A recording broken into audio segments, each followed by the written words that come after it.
Good evening, everyone. Welcome back to the Lioness Take Over, brought to you by Canon Chatter TV and, of course, Albert J TV as well. Just want to introduce my panel of co-hosts for the time being. So next to me, I have Lottie. Lottie, how are you? Yeah, I'm all right. I've had a few days off, so yeah, I've been good. How are you? Yeah, all good as well, thank you. And Albert, how are you doing? I'm all right, G, man. I've been watching constant replays of the other night, man. It's been brilliant.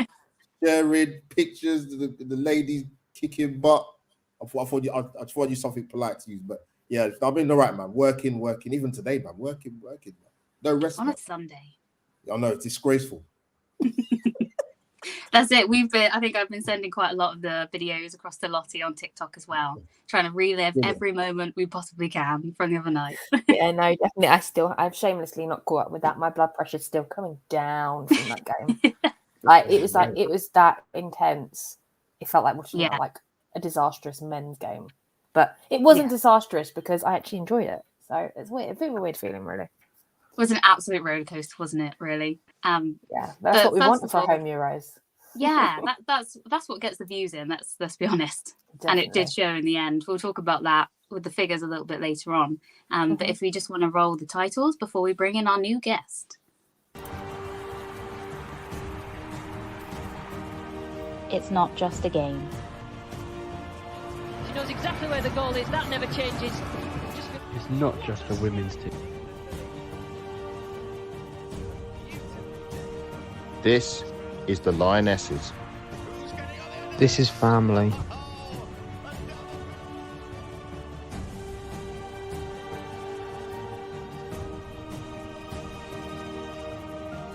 All of us. All together. Our England.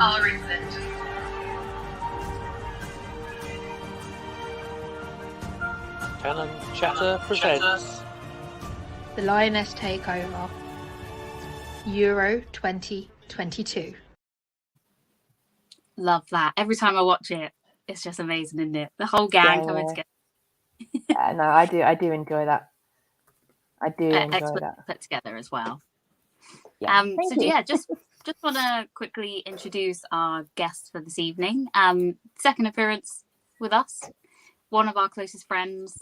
We hang out often. We talk every single day. We love him. It's Jonesy. Evening, guys. How are you doing? Very well. Looking forward to Tuesday already. Come on. Yes, that's what we like to hear, isn't it? It can't come quick enough. That's what I think. Exactly.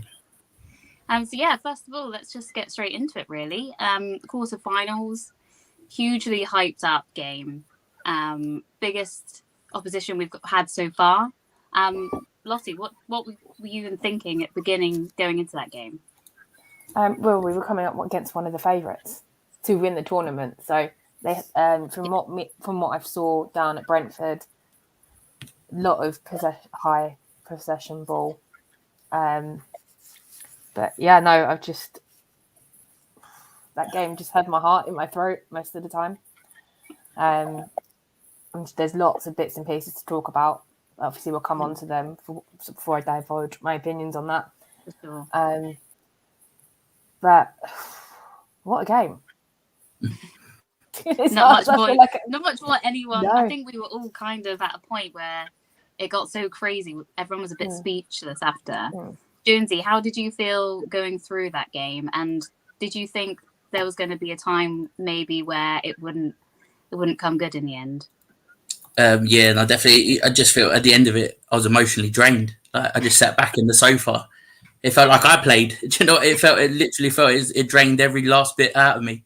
But no, it got to the 80th minute, and you were just thinking, here we go again, England, blah blah, same old story. But then obviously up popped Ella Toon and got us back in the game. So, but no, I was on the edge of my seat all game, and then obviously my missus was watching to the side of me. She doesn't really like men's football at all, but she was fully invested in it as well.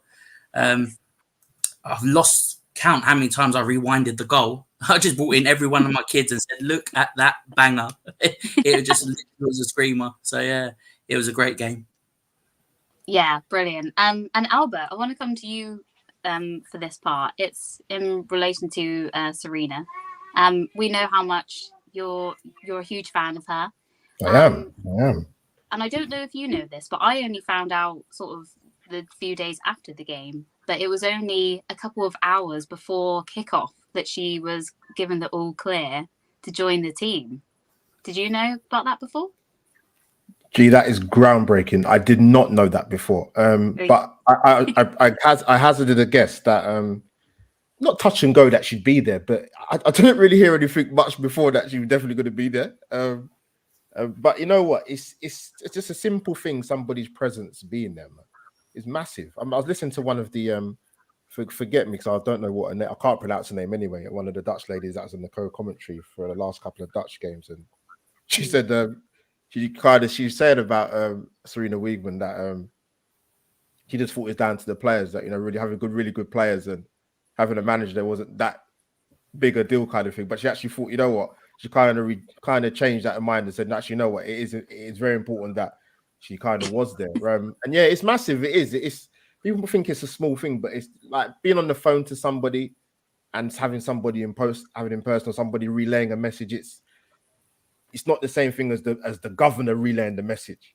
Because particularly after the first half, listen, Spain turned up and I thought they would. Like I said, when it comes down to knockout football, England found that tough guy in that first half. So I don't know what she said to him in the second half, but they hung in there and it got better. But I don't want to say too much, G, because I don't want to go too far deep into it. But yeah, it was massive that she was there. It was massive she was there. And Lottie, the same sort of question to you as well. But also, it was the first time, as we said, a stronger opposition. We were we were a bit behind in the first half. That's how I can word it right now.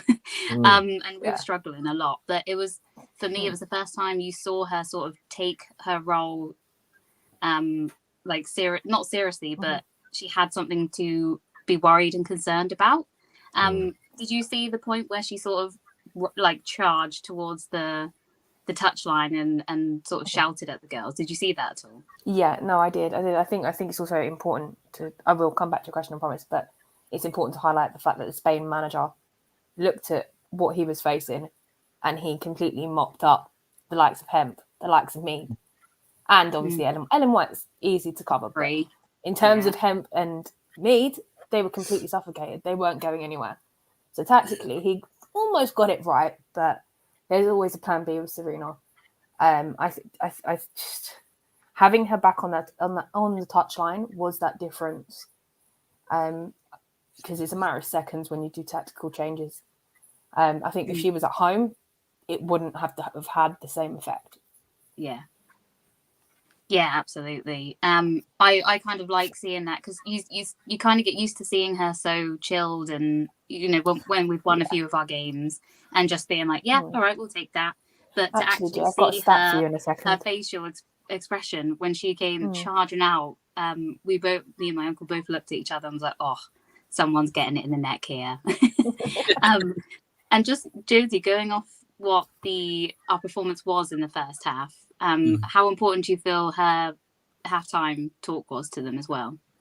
Yeah, I think it was vital. I think it's like what Albert said. It's like when your boss is away. It's not the same. When he's there, you're focused and you're fully on it. You can't beat that. Having someone roaring at you from the touchline and having her in that halftime team talk probably was the key. She made probably changes in there as well. We'll never know what she said. Shame there ain't a documentary going on. But yeah, I think she just rollocked them, which they needed, really, to be honest, because Spain were literally running the show that first half. And we were lucky that we went in how we were. Spain were very strong, and it took us to break them down. And, like I say, but I think the tactics were definitely different, but the bench as well. We've got a world-class bench. And what we can bring on compared to other teams is just vital. Absolutely. We'll quickly just run through the teams. Obviously, nothing changed for us, as we kind of didn't really expect it would. But Spain did make a change, which they have every single game.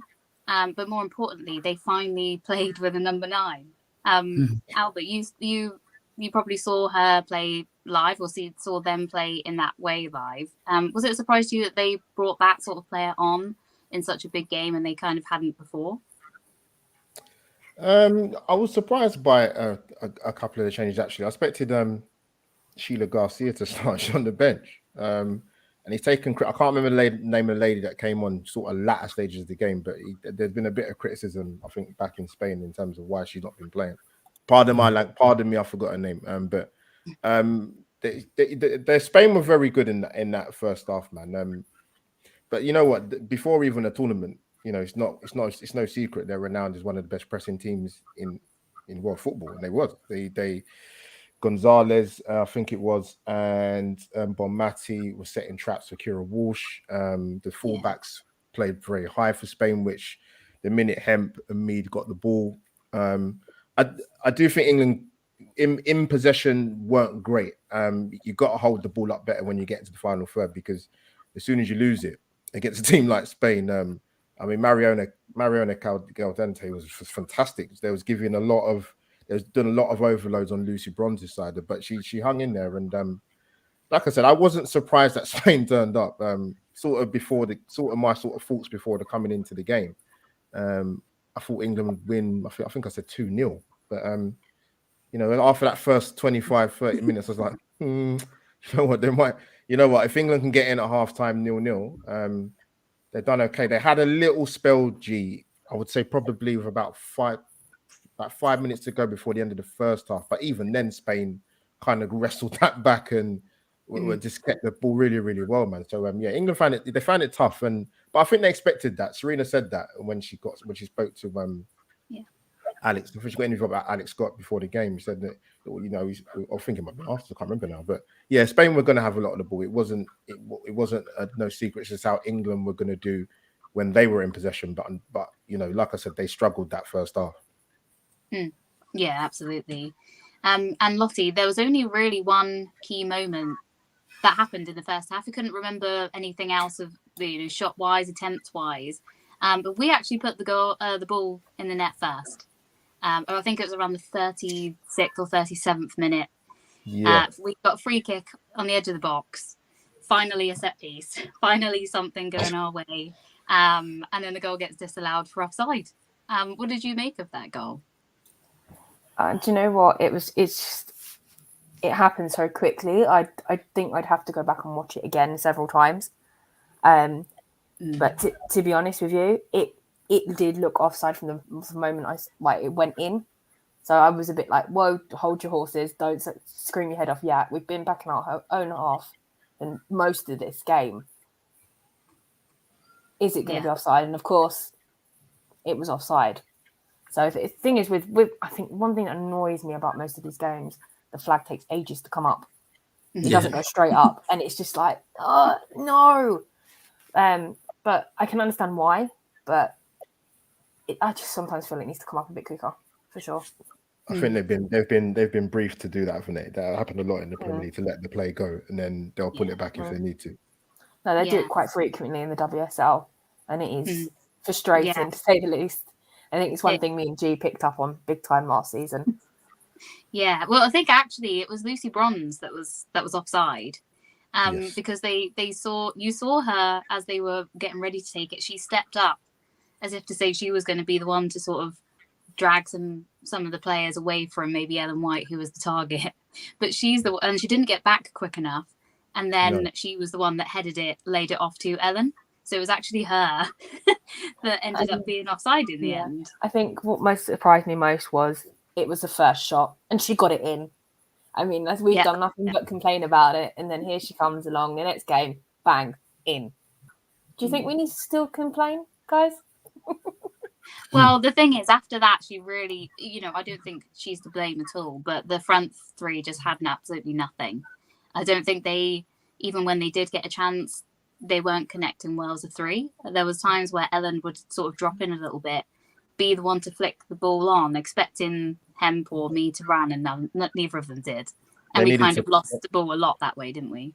They needed to play. I think that was the thing for me in the first half. Anyway, with Mead and Hemp in particular, needed to play a little bit closer to Ellen White. It's not a major thing, but yeah, if like I said, you're under that kind of pressure in terms of Spain having a lot of possession when you do get it. You in the final third, you've got to play a bit closer to Ellen White and they just didn't do that. But like I said, credit to Spain. I tell you, man, Bon Massive, wow, what a first half masterclass. Jeez, man. But no, you know what? As I've said, like in the tournament, as well as you can press, it's not you can't sustain that for 90 minutes, and obviously he went into extra time as well. So yeah, he did, like I said, second half, the first half ended at a good time for England, I thought personally. Yeah, and then actually, you make a good point there, because that's exactly what happened in the second half. And the commentators at the time, I can't remember who they were, but they came straight out and said, you can tell she's had some sort of conversation, because all three of them up top were together, much more compact. They were pressing together, and you could see the sort of change instantly. But unfortunately, that didn't really last long. And we did concede for the first time. In, I believe it was something like the 55th minute. About that, just before that. Yeah, just before that. Yeah, you got Jonesy, it. You got it. Yeah, Jonesy, what did you sort of feel after that type of goal? Because we were kind of outdone, which we haven't really seen so far. Yeah, I think it just comes out. I think it was Rachel Daly just made an error. She went in for the ball, and she literally just timed it wrong, and it just opened up a space that wasn't there for Spain all game. And then they played a smart little pass in, and I think it was Gonzalez who put it away. It looked like she scuffed it a bit as well, which made it even worse, and it just went into that far corner. But it was a kick in the face, to be honest, because like you say, we come out that second half all guns blazing, and you thought, yeah, we're going to have them this half. Like, it's a different tempo to the game, you know. Like you said, Hemp and Mead were pushed further up, and they were getting straight into them. But then, yeah, that's the old age of football, isn't it? You can start well, but then whoever puts the ball in the back of the net. Yeah, exactly. Albert, just coming to you. I know you've got a question there if you want to go far away.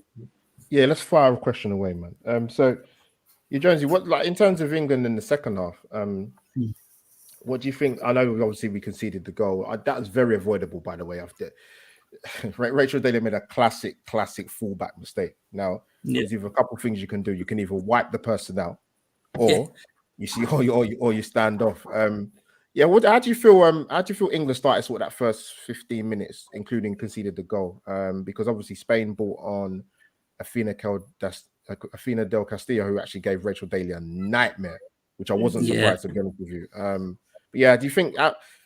What do you think England sort of did a bit better in the second half, particularly that sort of first 15-20 minutes, as opposed to what you saw in the first half? I think it was just the whole tempo. We were getting at them a bit more, especially we were attacking their fullbacks, because literally the first half they had the run of the game and they were bombing forward. But when Mead and Hemp pushed up, they decided to do it to them, and they didn't like it. I don't think the Spanish fullbacks liked defending at all. But yeah, it was a kick in the teeth. But then the response was pretty good. And correct me if I'm wrong, we had a strong penalty shout. I think on the 60th minute, Lauren Hemp went down. And this is what frustrates me with VAR. The ref didn't even go to look at the screen, which that is the biggest thing that winds me up. That could have gone either way, But yeah, as you say, the VAR is quick enough to disallow an offside goal. I just wonder why they couldn't just say to the ref, go and have a look at that, because that looked like a penalty for me. But yeah, and then afterwards, we just seemed to get into, I don't know, we were trying and banging at the door.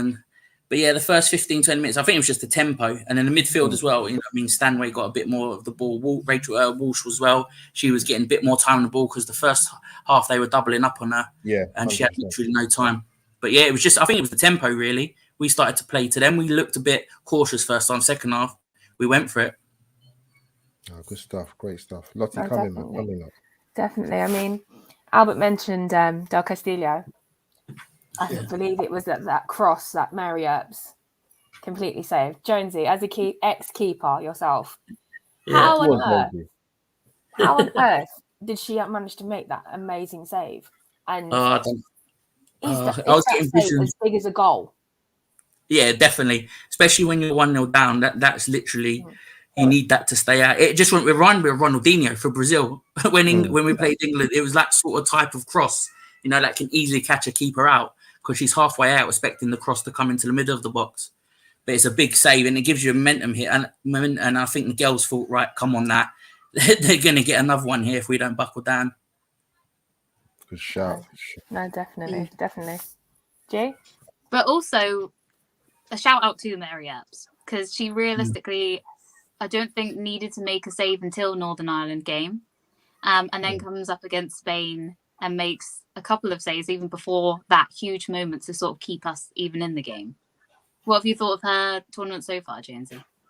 Yeah, it's been good. It's like I say, it's tough for a keeper because you can go the whole game without doing one thing, and then you get that crucial or that period of 5-10 minutes where it's all at your end and in the goal, and you've got to be ready. And goalkeeper position is hard. People don't really know how hard it is because it's just the focus and mentality of keeping concentration for the full 90 minutes. She's had an easy run, like you say, with the group stages. But she was busier in that Spain game, and you showed she was fully focused and switched on when we needed her to be. Yeah. And just coming back to the goal as well, Albert, just interested. We obviously, you mentioned Rachel Daly, and she did have a bit of a rough time, which I felt really sorry for her because let's be real, she's not a left back. So in games like this against these better oppositions, she's going to be unfortunately found out a little bit like she was. But do you think that we could have defended our line a little bit better as well? Just the positioning of Millie Bright, for example, right behind Earps, or do you think it was more of they were all a bit muddled and out of position? I think in that position, it's difficult because you don't want, you almost sort of don't, you also want to keep an eye on your player, but also you got to keep an eye on the ball. So things move quickly. But I just think in that position, I think Rachel Daly's just completely sold herself short, man. Like I said, if you're gonna go in as a fullback in that position, you've got to absolutely take the player out because there was no chance she was going to win that ball first time. Especially, like I said, Del Castillo came on and was doing her thing, man. She's a very good player, and she gave England some nightmares. And you know what, big so just shout out about Mary Earps. That was brilliant because if that had gone in, I think the game was done. If I'm being honest, that was a brilliant play. I actually thought it was in. If to be fair, so. No, fair play to her. But no, I want to throw something at you two, really, and then come back to Jonesy. I think the subs would have happened anyway, even regardless of whether Spain scored when they did. I think that the subs, we've got kind of used to it, sort of 60 minutes, 60, just after 60 minutes. But I think the subs were key, particularly Chloe Kelly's very direct, which I like. It's brilliant cross of the ball, by the way, as well. Yeah. Russo gave England another dimension and gave Spain centre halves massive problems from a physicality point of view. Because the Spanish ladies were fooling around and looking at the referee for sort of sympathy. But Russo came on and was brilliant, and obviously Ella Toon came on and done her thing, man. So they gave England a lot of energy. They gave them a bit more in the final third, a bit more zip. And they slowly got back into the game. And, Kira Walsh, as Jonesy mentioned, kind of came back more into the game. So I just want to throw it to you two guys, Lottie and G, like how important were the subs, particularly with England going 1-0 down? I think when you're 1-0 down, you're still in it. If we had let in another goal, we would have been out. We would have completely gone to 0. 1-0, you're still in it, especially with most of the game to go. I do think the changes were really, really good. I think the only thing that did disappoint me is it took ages for Toon to settle in.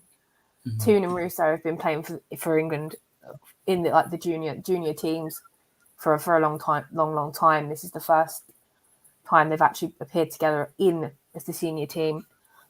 It's also Toon's first senior goal, which is even better, and it was an absolute screamer. And Steve?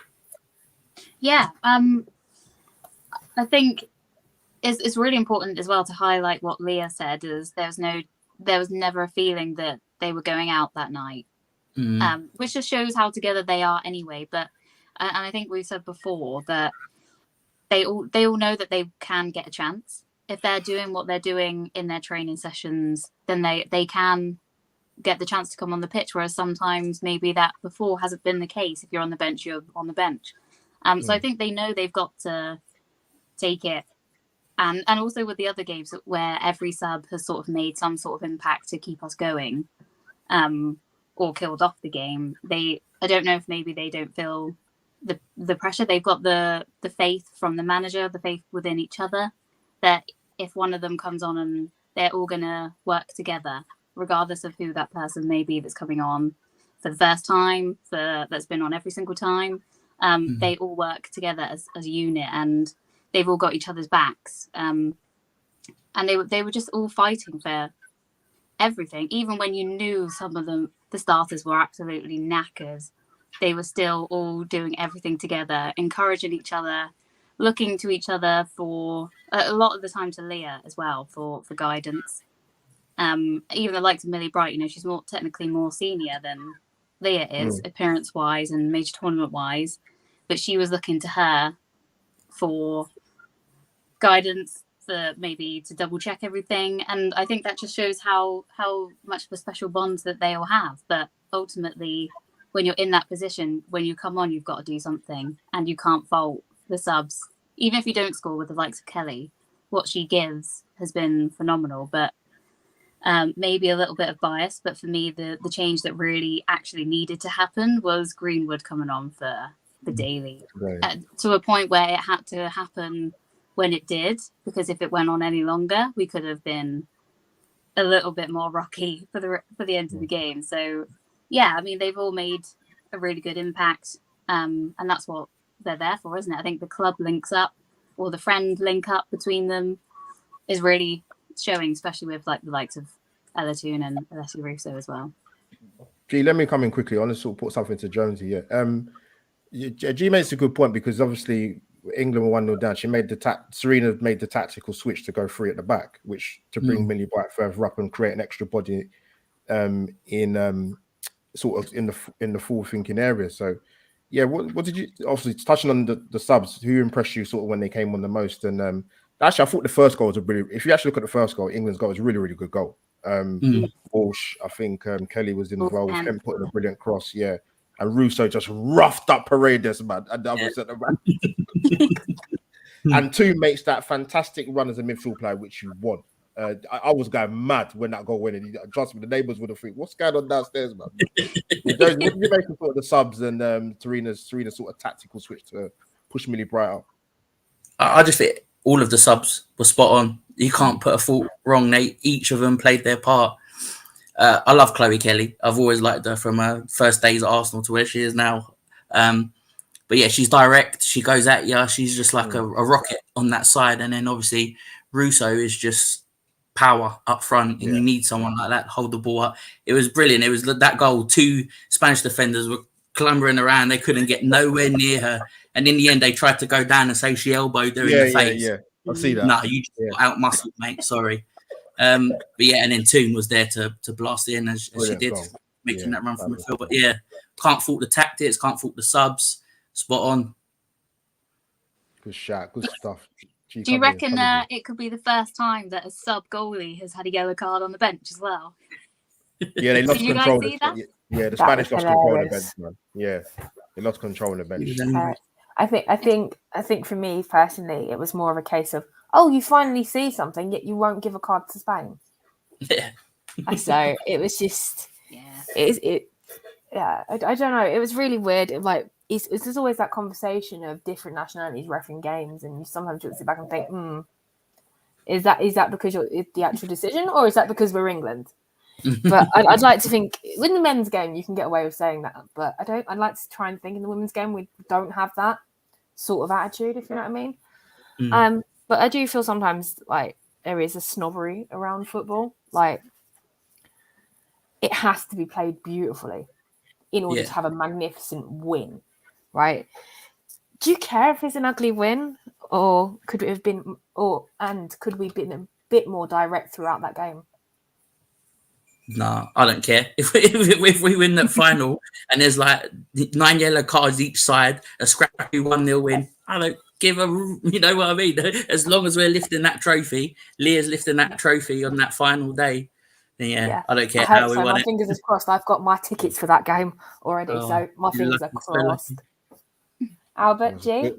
Still looking, but no, no, Jones, you're right. You're right. It's I think people got to take into account like Spain are a very, very good side, and when you get to this stage of the tournament where it's knockout football, there's not you're not going to create a lot of chances, or you might only get one chance. So it was pleased to see England sort of find another way to win instead. You're not going to blitz away top quality nation. It's not going to happen. Yes, the result against Norway it happened, but I think England deserve a lot of plaudits. I think you mentioned we spoke sort of during the week about Lauren Hemp. She gave a very different type of performance because obviously she didn't really get a tune in the first half, but she just kept at it. She kept getting the crosses in. She switched play, she's up and down. She is a very different performance, but it's a very good performance. But sort of Jonesy, coming back to you again, I just want to get the ladies' thoughts as well. I was going to say who for you. I don't know. I don't want to go too far to sort of the things. So in terms of you, if for you, who do you feel sort of gave England that extra spark, particularly sort of going into the second half and going into extra time as well? I think it's Stanway in the middle. She got into the game a lot more in that second half, and I'm sure we're going to come on to it. But yeah, she won us the game basically with what she done. Very disciplined. Yeah, she was. It was that midfield. That key was midfield for me second half. Mm-hmm. No, what's said?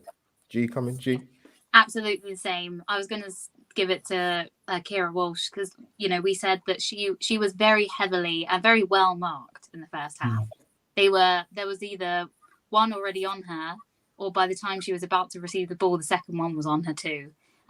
Which she's a class player, we all know that, but sometimes when there are two people right on you constantly, it either starts frustrating you or they're nicking the ball off you and you can't get into your flow. But yeah, maybe it was a bit of the subs that kind of freshened it all up a little bit and gave relaxed them a bit, but also the fact that then Kira Walsh could then grow into the game was just key, because as well as Stanway, of course, but I think everything really does flow defensively as well through Kira Walsh. But at the same time, you've got to give everything to Millie Bright again. Yeah, to be fair, there was a few memes that evening that were just cracking me up. Her there's an asteroid coming to the planet. It's all right to Millie Bright head it away. I was going to say that she would headbutt an asteroid coming to Earth. I tell you, she'd be first up there. Yeah.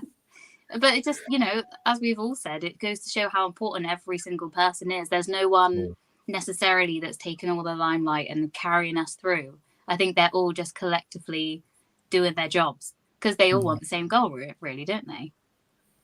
No, Jones, you make a good point about Stanway, because times I've seen her play for City. Obviously, she's got a move now to Bayern Munich, but sometimes I find her a little bit rash. And when she got to the final third, the thought decision making wise, wasn't too sure. That's why we kind of had the debate in the preview show, or it got brought up about the number 10 role, and would it be Stanway or would it be Kirby? But obviously they're both in the team, so yeah, Stanway was she to me. I mentioned it. I thought her and Walsh would be anyway, but they had to be disciplined because they knew that they weren't going to have a lot of the ball, and obviously the longer the game went on, you come into extra time.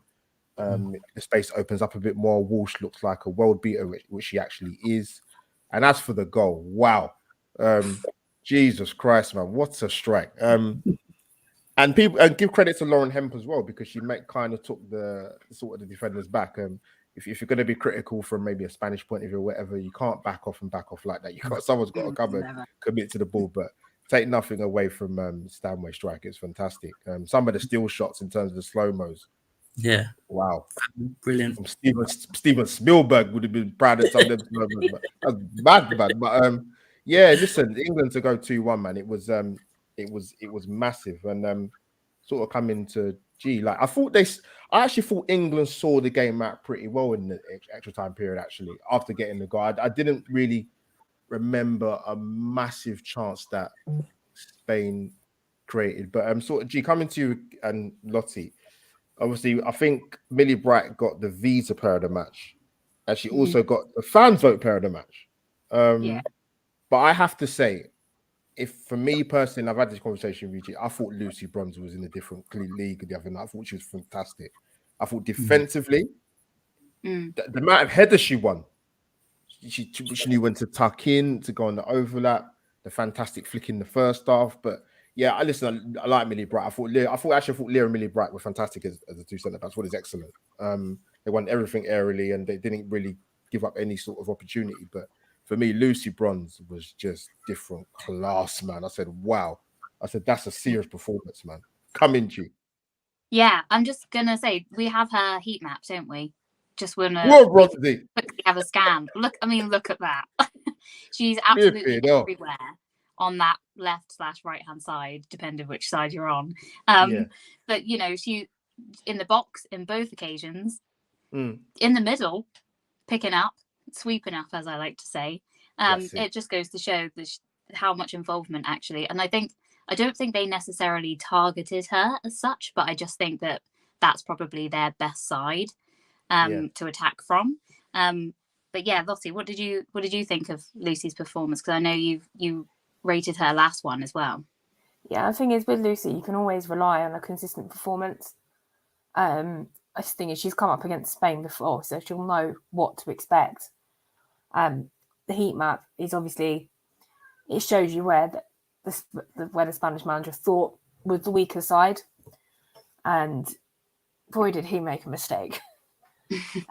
So yeah, no, she's just incredible, and everything apart from her offside, that was the only mistake she made all game, and that's the only thing I can fault her on. I don't like faulting on a brilliant performance, but that is the fault, I'm afraid. Yeah. Well, we'll absolutely take that, won't we? If the one fault is offensively rather than defensively, we'll take that all day long. Jonesy, what do you make of Lucy Bronze's tournament so far, and especially that game? I mean, she's fabulous. You know, after the season she's had where she was injured, you know, and then she come back, and then it's been tough for her to get back up to full fitness. But she's firing on all cylinders now, you know, and she's a fantastic player for England. She always has been. Like Lottie says, she's Mrs. Reliable. She's never gonna let you down when she's on that pitch. And as you can see from that heat map, she's literally everywhere on that right hand side. Yeah, she was out. I tell people, listen, man, people. That's a performance. Seriously, man. I knew she. Listen, that's the first time I saw Lucy Bronze. God, probably about 2015, I think it was. But yeah, just how she's developed in that role. Because I always used to say, like, I thought she was wasted at right back, to be honest with you. I'm thinking, but I couldn't see whether it was Mark Sampson or Phil Neville, where else she would put her. But listen, from what I saw the other night against Spain, keep her there. Give her the keys to the freedom of England, whatever you want to do. But no, don't get me wrong, like Millie Bright was fantastic, and I'm not going to argue with her getting player of the match. But I thought Lucy Bronze was a different class against Spain. I thought, yeah, she that was a performance. That's what you call, for me, what you call levels and stepping up. She was excellent. Absolutely. Just before we sort of end it and go into Tuesdays, I want to talk about the viewing figures, because they've been good so far. Our highest one of the groups was actually the Norway game. And I think that's probably the power of social media. Everyone talking about the game, people then starting to tune in. But Jonesy, there was 7.6 million at peak on BBC One, with 1.5 through iPlayer. So, you know, almost close to 10 million. Yeah. What do you make? Brilliant. Because that was, when you think to the Euros last year, we were hitting, well, the men were hitting about 11-ish per in the games leading up. So that's pretty much level. So what do you think? What do you think of that? Oh, it's just amazing, isn't it? Like how much the game has progressed. This side of the game is just phenomenal, and they're getting the recognition they deserve. You know, it was higher than the Wimbledon final as well, which I don't like tennis anyway. But yeah, that was great. Don't hurt me, man. Come on, bro. Sorry. Yes, Jonesy, you're my team. It's cool. It's cool. But no, it's brilliant. I mean, the country's invested, and the only people that have got them invested are those players out on the pitch. You know, I've done my balcony up, full England stuff. I always do it, you know, regardless of the men, regardless of the women, anything. And you've got people say, why have you got England flags all up? The England women are playing. Oh, yeah. Let me have a look at it. And now the neighbours are invested in it. So it's only doing wonders for the game. God help this landing if we win it. There's going to be a party going on here. They're going to have everyone out. Jonesy, I think we need to move you down to that estate that has all Yeah. the England flags out. I'm really pleased they've done it for the women as well, because I remember I think the first one was it. Oh, which was it? The Euros in 2016 they first started doing it. I think it was. And the whole estate was covered, and they made the news the other night, and they've done it again for the women, which I'm really pleased about. We've got an estate somewhere in sort of Bermondsey, Surrey. It's very well known, man. I forgot. Forgive me. I think it's a Silwood estate. I think so. But yeah, they go to town, man, and that's a big estate. That's massive estate.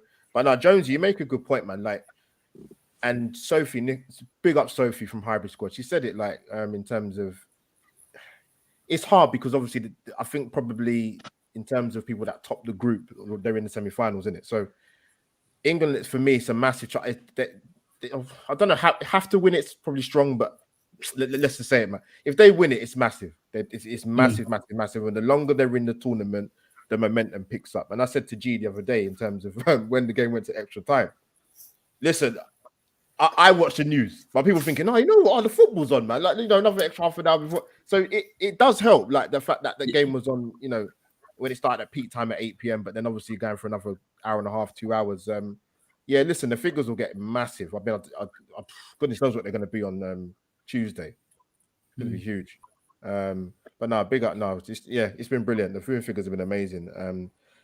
So long it continued. Gee, what was the attendance? Was about just under 29,000, I think it was. I think it was 28 something. So, you know, I'm not sure the capacity of Bramwell Lane. I think is it 30 odd as well? Like the same. That's a good question. I think it's around the 30,000 mark. Yeah. So, you know, it's a big difference to where the final's going to be. But yeah, at the end of the day, if they're the most important thing to me is that they're filling these stadiums. Like, yes, there's going to be the odd couple of seats here and there, isn't there? And they always fall to where the camera shows.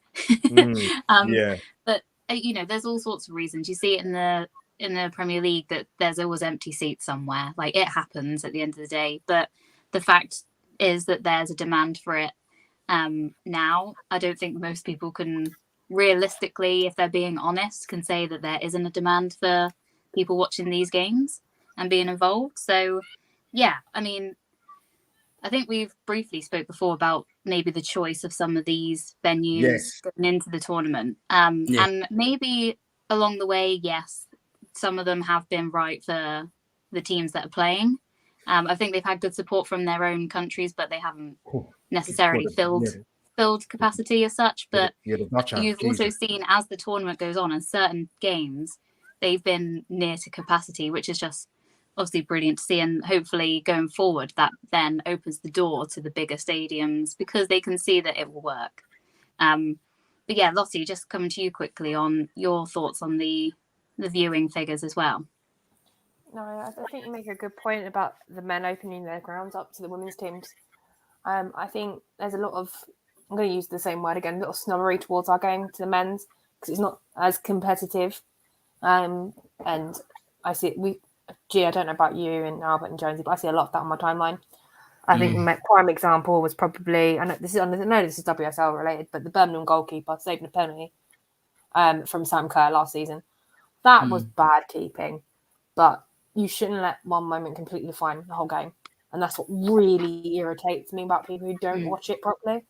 I mean, I probably would have thought the same, but I watch it on a regular basis. I see the saves Manu's made this over the season. I see the saves that comes from Chelsea, Tottenham, from Corpella at Tottenham as well. When I'm watching games as neutrals, and it's just sometimes it's just a shame to see people brand it under just one complete scene. I mean, there was a lot of outrage over Wendy Renard's penalties. She missed twice. Yes, it was funny, but that's not normally her, and that's why she didn't get the penalty the other night. But in terms of viewing figures, it's things you love to see. It's growing. Everyone's talking about it, but yet there'll always be the minority that won't be interested at all. That, like, some people just say no, not interested, and all that kind of thing. But they won't say anything bad about it, and then you get the idiots that will go on. Oh, but it's only because it's on BBC One. it's on your screen and you're still watching it. So thank you for the views, I guess. Do you know what I mean? It's nice to see the progress, but there's always going to be that thing in the back of some people saying, "Oh, it's just women playing football. It's not real competition," sort of thing. So it's a bit of a tricky one, but I am pleased about the numbers. I think also. Sorry, G.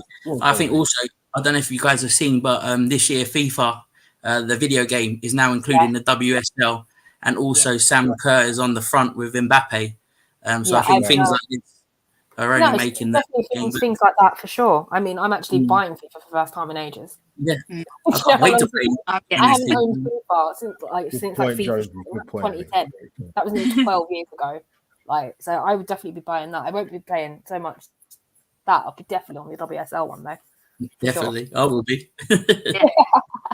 That's the thing. Like they brought in a few years ago, didn't they? It was just the international teams thing. And I'll be honest, I never played it because I just kind of forgot it was there, to be honest with you. I used to buy it every year. Then I kind of was like, it's the same thing. What's the point?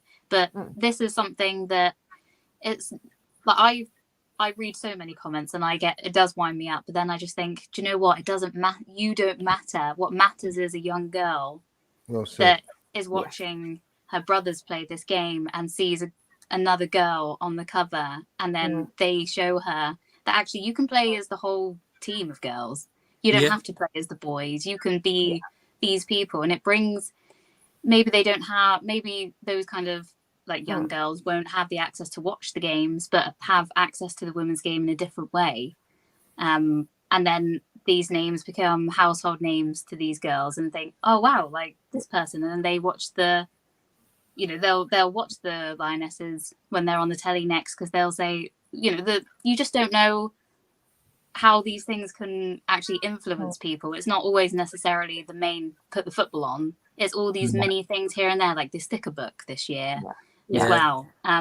Those things that the girls now, I mean, I'm 26 and I still get kind of a little bit emotional thinking of little me trying to have always getting the boys' books, and then to now have a woman's book, and everyone sort of like laughed at me a little bit, but I was like, little me is buzzing right now, and I'm doing it for her. Like, I'm remembering those struggles of everything being about the boys and me being the only girl in the team. And that's just you make a good point, because I was going to say, when we actually, I think I had you and Lottie on for a loose when they did live stories, in terms of I saw it was on the FA. It definitely was on the FA website in terms of money figures and whatever in the women's game, and they're talking about football being the biggest participation sport for females, period. And that's probably what 2-3 years ago. I saw that report. I think it might have been 2-3 years ago, maybe within the last 2 years, I would say. So that's why I say it's important that, I'm not saying it's a gimme, by the way, that England actually probably do go and win this tournament, or at least make the final. Massive. Trust me, the knock-on effect will be massive. So Lionesses, if you can hear me, Wiegman's Red and White Army, Bronzy, Hemp, let's make that final. Let's go and turn over the Swedes, man. But let me come back to my fantastic G. Come on. Yeah, I mean, sorry, we kind of got a bit lost in that sort of conversation, didn't we? Lottie, was there something you wanted to say? Yeah, no, I couldn't agree with you more, G. I mean, I don't know about you growing up. I got a few years on you. Not many, but I used to play with boys all the time. I mean, you hear stories of players like, say, I know they play for the Netherlands, but you've got Miedemar, you've got Jill Ward. The reason they're so good, because they used to play with boys. There was no girls' teams. I don't remember any girls' teams when I was growing up. I was playing with boys. G, was you? We were very lucky that we had a lady who loved football so much that she made one. And when we were about, I think it was when we just transitioned from playing, not allowed to be in play with the boys anymore. So we were like under 12s, as they would say. And it was a struggle because I don't think we really had any games to play, to be honest. It was like a tournament in the summer and that was about it for a few years. But I was especially you know, I don't want to talk about it too much, but being from somewhere like here, so isolated in the countryside type thing, you wouldn't expect that to have happened. So I feel very lucky that we did have a chance to. But, you know, like every story, it starts with playing with boys and them laughing at me for skipping around the pitch. But the thing is, that's what, you know, it was the same at school. We had a girls' team. We were never allowed to play our home games at our school. We was allowed to go to someone else's because they didn't want us to ruin their pitch. Sounds right. And then, but my PE class, the one that I chose to do, was just me and about, I think it was 8 or 9 other boys. And all we ever did when we could get a chance to do our lessons that we wanted was football. And I loved it. I was like, let's do it. Like, you're not going to push me. You can push me. I was like, don't pull away from a tackle with me. I was like, bring it on. You know, I don't want you to not be who you are on the football pitch just because I'm a girl and you think it might hurt me. And it's quite surprisingly then how boys adjust and treat you the exact same. So yeah, I think that's why some of the girls have such strength to get to where they are now, is because they've not really had much of a choice. So it'll be interesting to see down the line when more funding and everything gets involved, how the physicality will maybe remain the same or become more on the skills and athleticism by to be fair, I think, playing with girls and not being as physical. Yeah, to be fair, I think after watching that game, with the England ladies are there. They're there against one of the best teams in the world. I mean, I think we're there, but obviously more money needs to be injected into it. Needs more coverage, and then basically, hopefully, the dinosaurs will rot away somewhere quietly. Hopefully, I wouldn't want to go up for a header with Millie Bright. No way. Oh no, no way. This is why I'm glad. And this is why I'm quite happy to be a fullback. I wouldn't be anywhere near her, be beside me, so I'd feel a lot safer. I don't know about you, Jonesy. You moved into being a centre back or a goal. Yeah, I'll stay in goal. Would you be coming up against Millie? Nah, I'm a winger. I'm taking the wingers. Oh, so you'd be taking on Millie. Oh, scary stuff. No, but you know, just going back to it, that's you can just never underestimate, even with all these people that want to say what they want to say, what it means to the people that it reaches, and then opens the door. I've even had conversations privately with some of the Arsenal fans who have messaged me saying, like, I don't watch it at all, and then they're asking me, is this a good bet to put on? And then you're like, hang on a minute, I thought you didn't like it. So they're the people that want to, the door is completely open. Like, you're the ones missing out, not us. We're living it, and we're on this roller coaster together. But that being said, we'll just quickly look to our semi-final on Tuesday. We can't obviously not speak about it. Sweden is now the confirmed opposition. They got through with a 92nd minute goal. Credit to Belgium, they were fantastic, and I think a lot of people weren't expecting them to cope as well as with Sweden as they've grown sort of through the tournament. Albert, I know we were watching it. Is that the one we were watching it while having a chat the other night? I think it was. Yeah, it was. Yeah. No, it was Germany, Austria. That was a good game as well. Oh, it was. Yeah, sorry. Yeah. Austria if they took a bit more care, they could have. You look at it 2-0, you think, but you know, Austria were in it, man. Trust me, man, they were. Listen, I think the Swedes, as I said to you before, I don't know, with Scandinavians or in any sport, really, Scandinavian countries, they're just good. They're just efficient. They know about top level sport. But I'll be honest with you, with Sweden yesterday, I wasn't impressed, and that's no disrespect to Belgium, by the way. I think there's, as their coach said, they're gonna have to come up with a master plan, and they will, because if they played all right. So I'm not gonna say they was awful, because they wasn't. That'd take it a bit too far. But I wasn't that impressed with them, to be totally honest with you. And I think England will give them a lot more problems than Sweden will give England, in my own humble opinion. Will there be any changes in terms of England? probably only one possibly talking point, maybe Daly or Greenwood. But Serena has stuck by the same team and obviously the same substitutions at some point. But I must say one thing to you before I finish up. People, as I like to say, smash the like button for Albert JTV and Cannon Chatter people and get them algorithms up. Big up to people in the chat as well for joining us on a Sunday evening, because I know you like to probably watch your Sunday night television and have a late Sunday night roast, whatever you're having. I don't know, but do you come back to? But it's going to be. I think it'd be tight. Obviously, I think England win. I think I'm going to go 2-1. Actually, I'll go 2-1.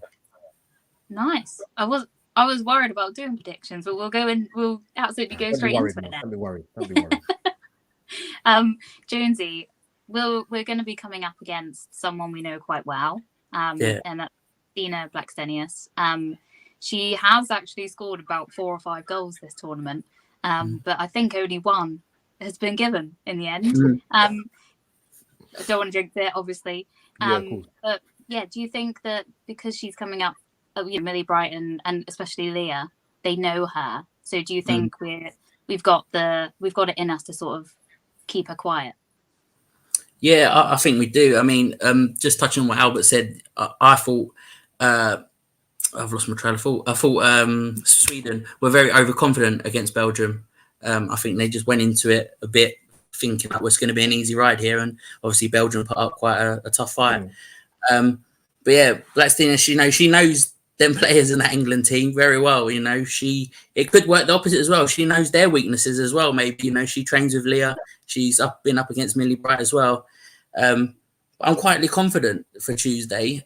Just how bad Sweden were. I know Albert said they were. I just thought they were just overconfident, and I don't think they're going to have a plan for Tuesday. I think what we've seen of them so far, they're not going to have enough to put up with what we've got. And I'm going for like a bold 3-1 here. Go on, Jonesy. Keep Rofo quiet as well. Keep Freeland and Rofo quiet. Keep her quiet. Well, this is the thing. At halftime, Jonas was in the punditry, and he proper went in on her and said, because I think they've got a few good names there, but I think she's maybe the star name of the team. And he was saying, like, she's got to do better. She's not been good enough at all this tournament, and she needs to step up her game. He's been brilliant. He's been brilliant, by the way. Jonas. Yeah, he's been really good.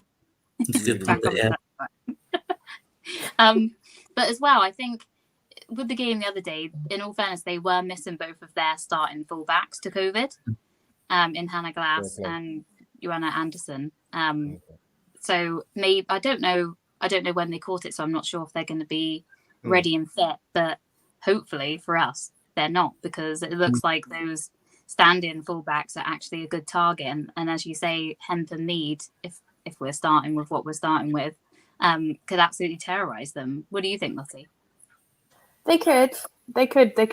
But like, we've got some time just to recover, reflect, and see what went kind of wrong in that last game. Like, we were 80 minutes, we were down 1-0 in that previous game. I mean, we went to a quarterfinal. Played extra time against one of the favourites, and we came out on the right side of it that time. But we've had a consistent 11 throughout. But is it now the time to change that 11? That is the question. Does Serena use what she knows, or does she roll the dice with the team? It's hard, isn't it? Because you kind of want to stay loyal to who's got you to. In a way, I know the subs help, but the starting 11. But then it's like, after watching that game the other day, are they expecting Rachel Daly to start knowing she's not a left back and go straight for her? Like, I wouldn't want to see that. I would personally rather want to see Alex Greenwood as a bit of stability. But at the same time, we've still got the option to bring on subs, don't we? We've got 5 subs. So if all else fails, like the other day, we've got time to make. And she's not gonna not make an early change if she thinks it's necessary. Yeah. She's not afraid to be like, no, you're off. Like, get you on. Let's sort ourselves out and regroup a little bit. So I think she will go for the same team on the basis of she has. I think she will. She has the people ready on the, unless anyone picks up something. Let's hope not. But yeah, and I think exactly the same players will be the ones that get involved as well. What do you have a score prediction at all for us, Lottie? I'm going to go 3-2 England. Oh. I'm waiting for a goal fest somewhere.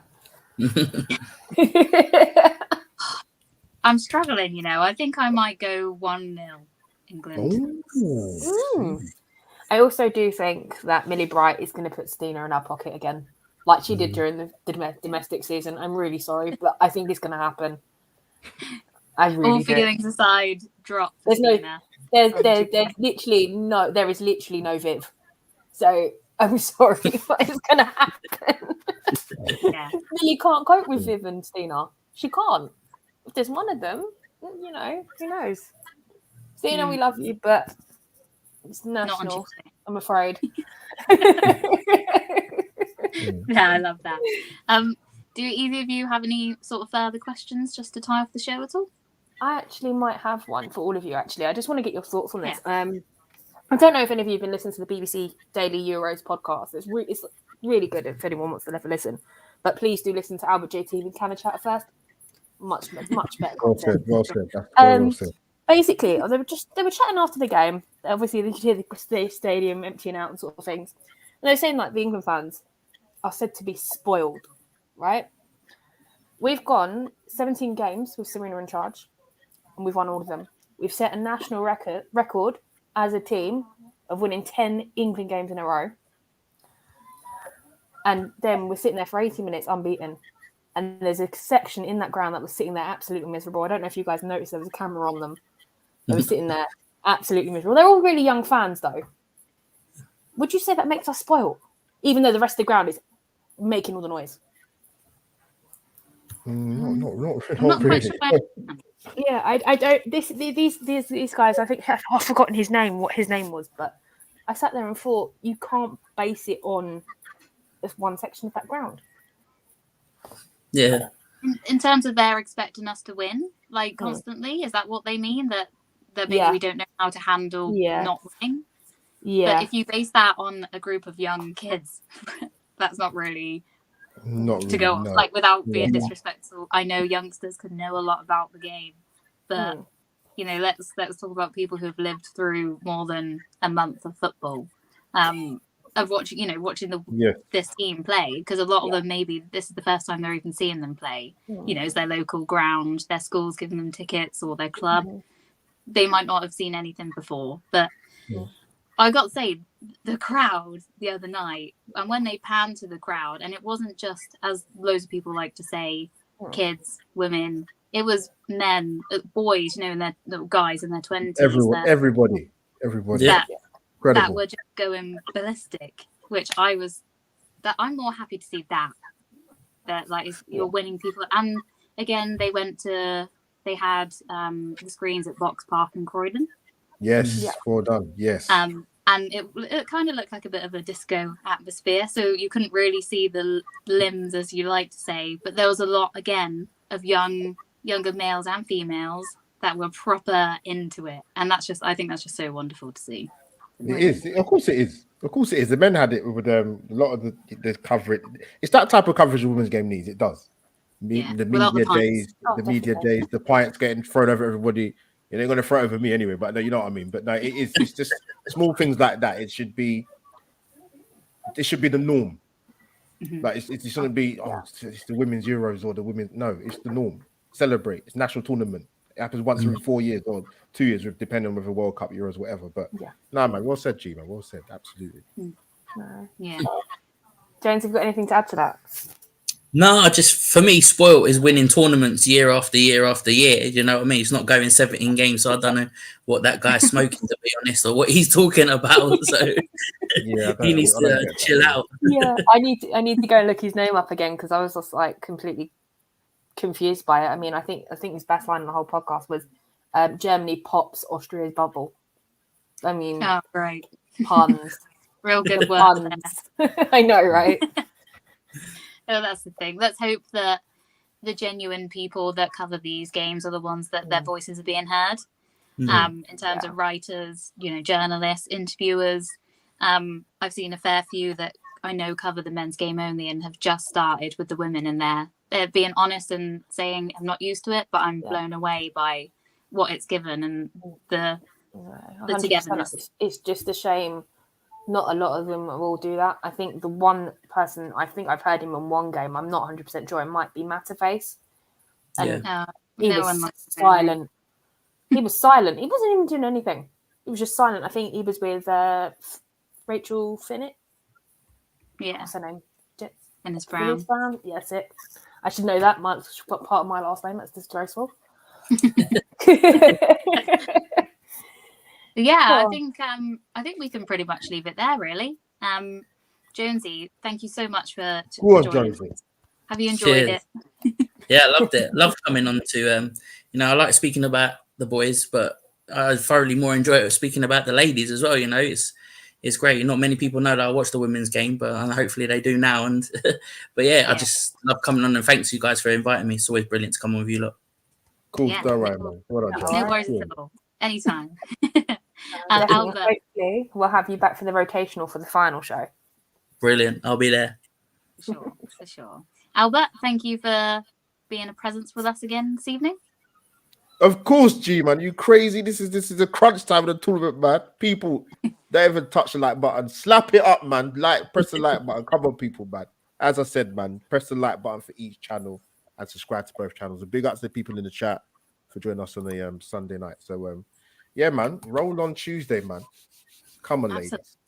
Absolutely. And finally, but not last but not least, Lottie. Yeah, no, thank you for having me.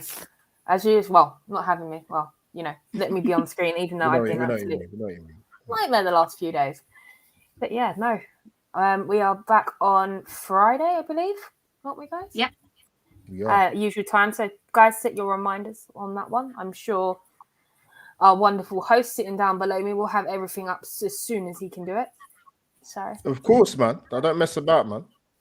Yeah, amazing. We know. Feeders are out ready.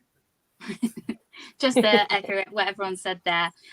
Thanks for everyone that sort of tuned in and put your comments through. Sorry we don't bring them up as much, but we do appreciate everything that you're saying and the views that you bring us. So do like and do subscribe to both channels as well.